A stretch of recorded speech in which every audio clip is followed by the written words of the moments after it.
আসসালামু আলাইকুম, আশা করি আপনারা সবাই ভালো আছেন। আজকে আমরা জেনারেল নলেজে ব্রিটিশ শাসনামলে একটা বিখ্যাত আন্দোলন নিয়ে আলোচনা করব। আন্দোলনের একাংশ সম্পর্কে আমরা জানি, সেটা হচ্ছে ফারাইজি আন্দোলন।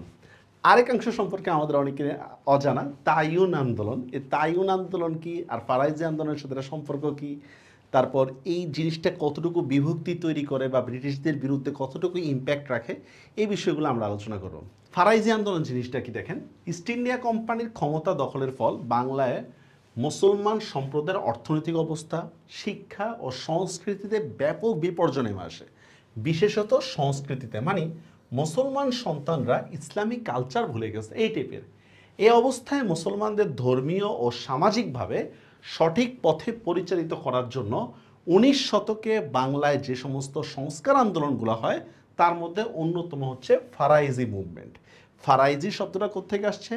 ফরজ শব্দ থেকে ফারাইজি আসছে, মানে ইসলামের যে বিধানগুলো ফরজ, মানে 5টা যে বিধান, এই 5টা বিধানের উপর গুরুত্ব আরোপ করাটাই ছিল হচ্ছে ফারাইজি আন্দোলনের মূল লক্ষ্য।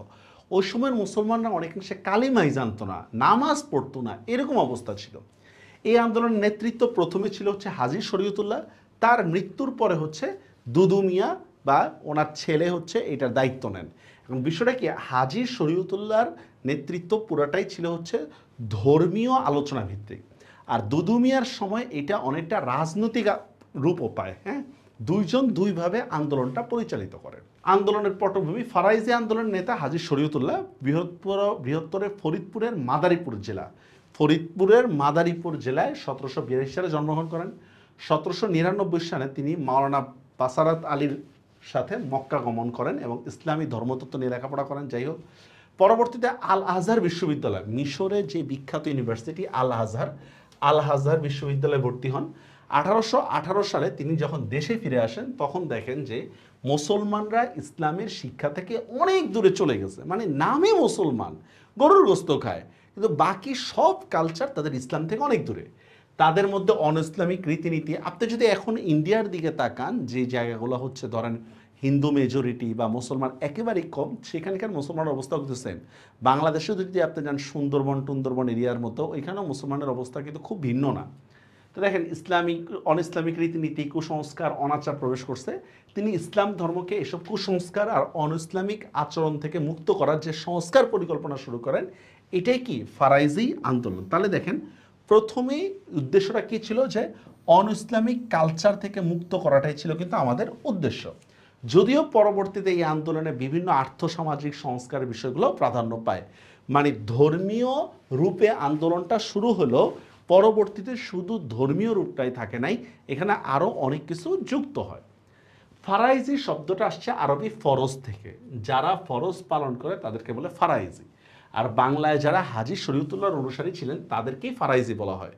শরীয়তুল্লাহ যে ফরজের প্রতি গুরুত্ব দেন সে হচ্ছে কি 5 ফরজ। 5 ফরজ মানে হচ্ছে কি ইসলামের যে মৌলিক 5 ভিত্তি, ওটার কথা বলতেছে। কালেমা, নামাজ, রোজা, হজ, জাকাত, ওটার কথা বলতেছে। ফারাইজি আন্দোলন ফরিদপুরে শুরু হয় ফার্স্টে। ফরিদপুরে শুরু হলো, সেটা আশেপাশের অঞ্চলগুলো ছড়িয়ে পড়ে। ধর্মীয় সংস্কারের পাশাপাশি জমিদার ও নীলকরদের অত্যাচার হতে মুক্ত করা ছিল এই আন্দোলনের প্রধান লক্ষ্য। এখন জমিদার বা নীলকররা কীভাবে এটাতে যুক্ত হলো? ধরেন, দাড়ি রাখলে এটার একটা কর দিতে হইতো, নামাজ পড়লে এটার ট্যাক্স দিতে হইতো, দুর্গাপূজার জন্য মুসলমানদেরকে টাকা দিতে হইতো। যার ফলে না মানে মানে কোনো না কোনোভাবে হচ্ছে এরকম জমিদার, নীলকর এরা কিন্তু কানেক্টেড হয়ে যায়। এই জন্য যে আপনি যদি হচ্ছে গাছের আগা কাটেন, গোড়া না কেটে, তাহলে তো লাভ হবে না। গোড়াতেই হচ্ছে কারা? ইংরেজরা, নীলকররা, জমিদাররা ইত্যাদি। আন্দোলনটি দ্রুতই ঢাকা, ফরিদপুর, বাকেরগঞ্জ মানে বরিশাল, ময়মনসিংহ বিভিন্ন জায়গায় ছড়িয়ে পড়ে। যেসব এলাকায় হিন্দু জমিদার ও ইউরোপীয় নীলকরদের অত্যাচার করত, সেই এলাকাতে কিন্তু এই আন্দোলন সবচেয়ে বেশি জনপ্রিয়তা লাভ করে। আর যেখানে এরা অত্যাচার করতো না, সেই জায়গায় এরকম এত ইয়া হইতো না। ফারাইজিদের বিভিন্ন নেতা ছিল। হাজী শরীয়তুল্লাহ দেখেন 1818 থেকে 1840 সাল পর্যন্ত, মোহসিরউদ্দিন দুদু মিয়া 1840 থেকে 62, নওয়াব গফুর নয়া মিয়া, খান বাহাদুর, তারপর দেখেন রশিদ উদ্দিন আহমদ বাদশাহ মিয়া। তার দেখেন 1947 সাল পর্যন্ত মোটামুটি ফারাইজি আন্দোলনের অনুসারীরা ছিল। এই 5 জন নেতার মাধ্যমে অলমোস্ট প্রায় 130 বছর বা এই ফারাইজি আন্দোলন কিন্তু চলছে। এবার হাজী শরীয়তুল্লাহ মুসলমানদের দুর্বলতার সুযোগ নিয়ে জমিদাররা অবৈধভাবে বহু অতিরিক্ত কর আরোপ করতো, বহু অতিরিক্ত কর। কর মূলত ছিল জমির উপরে। এখানে জমি থেকে যে উৎসবের উপর কর, দাড়ির উপর কর, নামাজের উপর কর, তীর্থস্থান ভ্রমণের উপর কর, মানে বিভিন্নভাবে অবৈধ কর আরোপ করত। 1872 সালে ফরিদপুরের ম্যাজিস্ট্রেটের এক তদন্তে প্রকাশ পায় কৃষকদের উপর জমিদারদের প্রায় 23 রকমের অবৈধ কর ছিল। 23 রকম। জমিদাররা কোনো না কোনোভাবে প্রজাদের কাছ থেকে টাকা উঠাইতে পারলে বাঁচায়, কারণ ইংরেজরা তো এটা হচ্ছে চিরস্থায়ী বন্দোবস্ত দিছে বা এই জমিগুলা লিজ দিছে। তো যতদিন আমার কাছে লিজ আছে আমি চেষ্টা করব সর্বোচ্চ পরিমাণে এখান থেকে ট্যাক্স উঠানোর। এর জন্য প্রায় 23 রকমের কর ছিল। এমনকি তারা মুসলমান প্রজাদের কাছ থেকে কালী পূজা, দুর্গা পূজা ইত্যাদির জন্য কর আদায় করত। শরীয়তুল্লাহ এই ব্যবস্থার বিরুদ্ধে প্রতিবাদ করেন এবং জমিদারদেরকে এসব কর না দেওয়ার জন্য নির্দেশ দেন।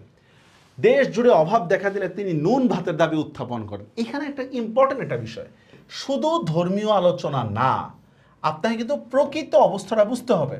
আপনি কেবল ধর্মীয় আলোচনা করে বেশি দিন থাকতে পারবেন না। ধর্মীয় আলোচনার সাথে পাশাপাশি হচ্ছে একটা মানুষের জীবনযাত্রার মান উন্নয়নের জন্য যা যা দরকার সেই দিকে যদি আপনি আন্দোলন করেন তাহলে কিন্তু আপনি পাবেন ভালো, সাপোর্ট পাবেন ভালো। ধরেন আমি ইসলাম নিয়ে রাজনীতি করি, ভালো কথা, ইসলাম নিয়ে রাজনীতি করতেছেন, কিন্তু পাশাপাশি মানুষের যে মৌলিক অধিকার, চিকিৎসা, শিক্ষা, স্বাস্থ্য ইত্যাদি যা যা দরকার এগুলো নিয়ে আপনার কথা বলতে হবে, তখনই কিন্তু মানুষের সাপোর্টটা পাওয়া যাবে। তো দেখেন, নুন ভাতের দাবি উত্থাপন করেন। জমিদাররা ফারাইজি প্রজাদের উপর অত্যাচার শুরু করলে তিনি লাঠিয়াল বাহিনী গঠন করেন। তিনি জনগণের মধ্যে ঐক্য গড়ে তোলেন। তিনি ভারতবর্ষে ব্রিটিশ শাসন মেনে নিতে পারেননি, তাই ইংরেজ রাজত্বকে ঘৃণার চোখে দেখেন। তিনি ভারতবর্ষকে দারুল হরব ঘোষণা করেন। দেখেন, দারুল হরব ঘোষণা বা শত্রু রাষ্ট্র, এটা মানে সাধারণ কোনো ঘোষণা না। এইটার মানে হচ্ছে ভারতবর্ষ কাফেরের রাষ্ট্র, এখানে আমরা যুদ্ধ করে টিকতে হবে। হরব মানে শত্রু। দেখেন, দারুল হরব মানে হচ্ছে বিধর্মীর রাষ্ট্র বা শত্রু রাজ্য এই টাইপের। তিনি দেশে জুমা ও ঈদের নামাজ বর্জনের জন্য মুসলমানদেরকে নির্দেশ দেন, যারা কোনো জুমার নামাজ হবে না, ঈদ হবে না। কিসের আনন্দ? আমরা কাফেরদের রাষ্ট্রে আছি বা আমরা শত্রুদের রাষ্ট্রে আছি, কিসের আবার আনন্দ? আমাদের তো কোনো আনন্দ নেই এই টাইপের। 1837 সালে জমিদাররা তাকে তিতুমিরের ন্যায় একটি রাজ্য প্রতিষ্ঠার জন্য অভিযুক্ত করা হয়। তিতুমিরের আন্দোলন আপনারা নিশ্চয়ই দেখছেন। এটা তিতুমির একটা রাজ্য প্রতিষ্ঠা করতে চাইছে, হাজী শরীয়তুল্লাহকে সেই অভিযোগে অভিযুক্ত করা হয়। কিন্তু ফারাইজদের বিরুদ্ধে অসংখ্য মামলা দায়ের করে, কিন্তু তাদের অভিযোগে ভিত্তিহীন হয়, আদালত সেটা মাফ করে দেয়। অবশ্য ফরিদপুরের শান্তিভঙ্গ ও গোলযোগ সৃষ্টির অভিযোগে 1839 সালে তিনি একাধিকবার পুলিশ হেফাজতে ছিলেন। 1840 সালে তিনি ইন্তেকাল করেন। এইগুলো হাজী শরীয়তুল্লাহ। এবার হচ্ছে দুদু মিয়া। হাজী শরীয়তুল্লাহর মৃত্যুর পরে তার সন্তান মহসিন উদ্দিন দুদু মিয়া এটা দায়িত্ব নেন। 1819 সালে জন্মগ্রহণ করেন। তিনি সাংগঠনিক দক্ষতা ছিল তার অসাধারণ। তিনি শান্তিপ্রিয় নীতি বাদ দিয়ে সশস্ত্র সংগ্রামে লিপ্ত হন। এখন আর কোনো শান্তিপ্রিয় নীতি নাই, এখন কি সশস্ত্র সংগ্রাম। তিনি কি করছে? জালালউদ্দিন মোল্লাকে সেনাপতি নিয়োগ করে একটা লাঠিয়াল বাহিনী গঠন করছে। তিতুমিরও কিন্তু সেম কাজটা করছিল। পূর্ব বাংলাকে কয়েকটা হলকা বা কয়েকটা ভাগে বিভক্ত করছে। তার নেতৃত্বে ফারাইজি আন্দোলন একাধারে একটি ধর্মীয় সংস্কার আন্দোলনের পাশাপাশি কৃষক শ্রেণীর কি মুক্তির সশস্ত্র সংগ্রামে পরিণত হয়। একদিকে ধর্মীয় আন্দোলন, অন্যদিকে কৃষক শ্রেণীর যে মুক্তির স্বপ্ন দেখতে থাকে, যার ফলে এই আন্দোলন শেষ পর্যন্ত শুধু ধর্মীয় সংস্কার আন্দোলনের মধ্যে সীমাবদ্ধ রইল না। ইংরেজ শাসকদের চরম অর্থনৈতিক শোষণে বিপর্যস্ত বাংলার কৃষকরা এই আন্দোলনে যোগ দেয়। তিনি ঘোষণা দেন যে জমি থেকে খাজনা নেওয়া আল্লাহর আইনের পরিপন্থী। দেখেন, তার বাবা ঘোষণা দিচ্ছেন কি যে ভারতবর্ষ হচ্ছে দারুল হরব, আর তিনি ঘোষণা দিয়েছেন কি যে জমিদারদের একবারে ভিত্তিমূলে আঘাত করছেন যে জমি থেকে কেন তুমি খাজনা নিবা? জমি আল্লাহ দিছে, আল্লাহ কি খাজনা নিচ্ছে? জমির ফসল আল্লাহ দিচ্ছে, তুমি তো দিচ্ছ না, তা কেন তুমি খাজনা নিবা? দেখছেন, এটাই বলছে যে জমি থেকে খাজনা নেওয়া আল্লাহর আইনের পরিপন্থী। এইটার কারণে জমিদারদের যে ইনকাম সোর্স ছিল, পুরো ইনকাম সোর্সের মধ্যে টান যায় পড়ছে। এটা দেশীয় জমিদাররা ইংরেজ ও নীলকরদের সহায়তা নিয়ে তার বিরুদ্ধে একের পর এক মামলা দেয়, কিন্তু সাক্ষী না পেয়ে তাকে বারবার মুক্তি দিতে হয়। 1857 সালে ভারতের প্রথম স্বাধীনতা আন্দোলন হলে ইংরেজরা দুদু মিয়াকে রাজনৈতিক বন্দী হিসেবে কলকাতার কারাগারে আটক রাখে। 1860 সালে তিনি মুক্তি পান এবং 1862 সালে মারা যান। তার মৃত্যুর পরে কিন্তু ফারাইজি আন্দোলনটা অনেকটা দুর্বল হয়ে পড়ে। তো নয়া মিয়া, দুদু মিয়ার ছেলে নাবালক পুত্র গিয়াসউদ্দিন হায়দার ও আব্দুল গফুর ওরফে নয়া মিয়ার তত্ত্বাবধানে একটি অভিভাবক পরিষদ গঠন করে। পরিষদ ক্ষীয়মান আন্দোলনকে ধ্বংসের হাত থেকে রক্ষার জন্য চেষ্টা করে। নয়া মিয়ার যখন সাবালক হয় তখন পর্যন্ত এই অবস্থা চলতে থাকে। তার নেতৃত্বে আন্দোলন হারানোর শক্তি কিছুটা ফিরে পায়। আসল কথা, দুদু মিয়ার পরে না আন্দোলনটা ওইভাবে আর জমে না। মাদারীপুরের তৎকালীন মহকুমা প্রশাসক নবীন চন্দ্র সেন দেখছেন বিচক্ষণের সাথে কি করে, এই ফারাইজিদের সাথে একটা ভালো একটা মিত্রতা গড়ে ওঠে। দেখছেন, তাহলে ইংরেজরা এবার কি করছে? ফারাইজিদের সাথে যে দূরত্বটা ছিল দূরত্বটা অনেকাংশে কমে গেছে। সৈয়দউদ্দিন আহমেদ 1884 সালে 9 মের মৃত্যুর পরে কি দুদু মিয়ার কনিষ্ঠতম পুত্র সৈয়দউদ্দিন আহমেদ নেতা হন। তার সময় তাইউনি আন্দোলনের সাথে ফারাইজিদের বিতর্ক চরম পর্যায়ে পৌঁছায়। তাইউনি আন্দোলনকে আমরা একটু পরে দেখব, জাস্ট একটা ধর্মীয় দৃষ্টিভঙ্গির বিরোধ ছিল এখানে। সরকার সৈয়দউদ্দিনকে খান বাহাদুর উপাধি প্রদান করে। 1905 সালে বঙ্গভঙ্গের প্রশ্নে তিনি বিভাজনের পক্ষে নবাব খাজা সলিমুল্লাহর প্রতি সমর্থন জানান। মানে বঙ্গভঙ্গ হয়েছিল না 1905 সালে, যে বাংলাগুলা নিয়ে একটা প্রদেশ, তারপর হচ্ছে ভারত নিয়ে একটা প্রদেশ। তো এই ক্ষেত্রে এই যে হচ্ছে সৈয়দউদ্দিন আহমেদ হচ্ছে কি বঙ্গভঙ্গের পক্ষে ছিলেন। 1906 সালে তিনি মারা যান। রশিদউদ্দিন তার মৃত্যুর পরে কি রশিদউদ্দিন নেতা হন। তিনি প্রথম দিকে সরকারের প্রতি সহযোগিতার নীতি অনুসরণ করেন। তো বঙ্গভঙ্গ যখন রদ হয়ে গেছে তখন ব্রিটিশ বিরোধী করে তাকে। তার ভাই বঙ্গভঙ্গের পক্ষ ছিল। যখন বঙ্গভঙ্গটা বাতিল করে দিয়েছে 1911 সালে, যেহেতু মুসলমান হিসাবে তিনি কি করছেন ব্রিটিশদের বিরুদ্ধে ক্ষিপ্ত হন এবং তিনি খেলাফত ও অসহযোগ আন্দোলনে যোগ দেন। পাকিস্তান প্রতিষ্ঠার পরপরে তিনি নারায়ণগঞ্জে ফারাইজিদের এক সম্মেলনে পাকিস্তানকে দারুল ইসলাম বলে ঘোষণা করেন এবং জুমা ও ঈদের জামাত অনুষ্ঠানের অনুমতি দেন। তার মানে বোঝা যাচ্ছে অলমোস্ট প্রায় 120-30 বছর হচ্ছে কি তারা জুমা ও ঈদের নামাজ পড়ে নাই। তারা জোহরের নামাজ পড়তো, ঈদের নামাজ হয়তো পড়তো না। কেন? ওই যে দারুল হরফ ফতুয়ার কারণে। আর এই ফতুয়াটা নিয়ে হচ্ছে কি একটা গ্রুপের সাথে কি ফারাইজি আন্দোলনের সাথে একটা মানে মাসালাগত বিরোধ দেখা দেয়। বিরোধটা কি দেখেন, তাইউনি আন্দোলন। এটা কি দেখেন, এই আন্দোলনের জনক হচ্ছে মাওলানা কেরামত আলী জৈনপুরী রহমতুল্লাহ আলী। আচ্ছা যাই হোক, তিনি ভারতের উত্তরপ্রদেশের অন্তর্গত জৌনপুরে জন্মগ্রহণ করেন। রায়বেরেলিতে সৈয়দ আহমেদ, এই সৈয়দ আহমদের নাম কিন্তু আমরা তিতুমিরের আন্দোলনের ক্ষেত্রে শুনছিলাম। সৈয়দ আহমেদের নিকট বায়াত গ্রহণ করেন। সৈয়দ আহমেদ শহীদ তাকে বাংলা ভূখণ্ডে বয়ান ও লেখনির মাধ্যমে ইসলাম প্রচারের কথা বলেন। মানে হচ্ছে সবাই যে যুদ্ধের মাধ্যমে ইসলাম প্রচার করবে বিষয়টা এমন না। ওনাকে বলছে যে তুমি বয়ান, লেখনি, শিক্ষার মাধ্যমে হচ্ছে ইসলাম প্রচার করো। বাংলা আগমনের পূর্বে তিনি জৌনপুর মাদ্রাসায় হাসাফিয়া প্রতিষ্ঠা করেন। তিনি কলকাতায় ধর্মপ্রচার প্রাথমিক কাজ সম্পন্ন করে তিনি যশোর ও খুলনা হয়ে বরিশালে আসেন। বাংলার প্রত্যন্ত অঞ্চলে তিনি ধর্মপ্রচার করেন। এই সময় হাজী শরীয়তুল্লাহ, আব্দুল জব্বার ও অন্যান্যরা ফারাইজি আন্দোলনে যুক্ত ছিলেন। হাজী শরীয়তুল্লাহ ও কেরামত আলী সংস্কার আন্দোলনের মধ্যে নীতির পার্থক্য সামান্যই ছিল, কিন্তু এই দেশ ব্রিটিশ শাসনের ব্যাপারে দুই পক্ষের অবস্থান ছিল ভিন্ন। মানে হাজী শরীয়তুল্লাহ যুক্তি ছিল যেহেতু এটা ব্রিটিশদের অধীনে, এইটা দারুল হরব।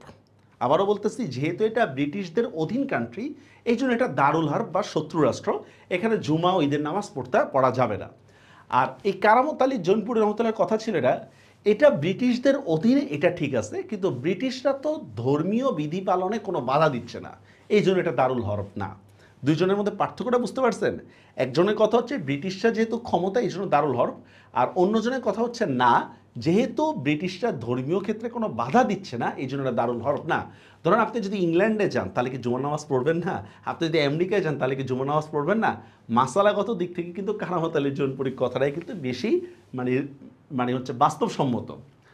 দেখেন দুইজনের মধ্যে খুব সমান, কিন্তু এই দেশের ব্রিটিশদের ব্যাপারে হাজী শরীয়তুল্লাহ মনে করতেন ব্রিটিশ শাসিত ভারত ছিল দারুল হরব। পক্ষান্তরে মাওলানা কেরামত আলী ইংরেজদের সমর্থনে যুক্তি দেখান, যেহেতু ব্রিটিশরা স্থানীয় জনগণের ধর্মকর্মে কোনো হস্তক্ষেপ করতেছে না, তাই ভারতবর্ষ দারুল হরব না। ভারতবর্ষ দারুল ইসলাম না হলো নিদেন পক্ষে এটা দারুল আমান। এটাকে দারুল ইসলাম বলা যাবে না, এটা হচ্ছে দারুল আমান। এই জন্যই মুসলমানরা ধর্মীয় কার্যক্রম বা অনুশীলন বহাল রাখতে পারছে, কারণ ব্রিটিশরা তো ধর্মীয় কার্যে কোনো নিষিদ্ধ করেনি। তো ভারতবর্ষ দারুল হরব কিরা, এই বিষয়ে তাদের সঙ্গে ফারাইজি নেতাদের বহস হয়। এই বিতর্কে কারামত আলী ভারতবর্ষকে দারুল হরব নয় বলে প্রমাণ করেন। এই অবস্থায় দুই ঈদ ও জুমার নামাজ জামাত অনুষ্ঠান হয় মুসলমানদের জন্য ফরজ। বিতর্কে ফারাইজি নেতারা পরাজিত হলো, তারা কেরামত আলীকে নানাভাবে হয়রানি করা হয়। তিনি এই যে মাওলানা কেরামত আলী, উনি হচ্ছে মসজিদে 5 ওয়াক্ত আজানের প্রচলন করেন। চিন্তা করে দেখেন, মানে আজান দেওয়ার নীতি ছিল না ওই সময়, তিনি হচ্ছে 5 ওয়াক্ত আজানের প্রচলন করেন। আগে শুধু রাত্রে আজান দেওয়া হতো, মসজিদে যখন দিনের বেলা আজানের প্রচলন করা হয় তখন লোকে এটা নতুন প্রথা মনে করেন। মানে 5 ওয়াক্ত না, আমাদের সময় 5 বার আজান দিতে হবে, এইটা পর্যন্ত মানুষ জানতো না। তাই এই মাওলানা কারামত আলী এসে কিন্তু হচ্ছে কি এই 5 ওয়াক্ত আজানের ব্যাপারটা হচ্ছে প্রচলন করেন। তিনি তাদের মনে বিশ্বাস জন্মাতে সক্ষম হন যে দিনে 5 বার আজান দেওয়া ফরজ।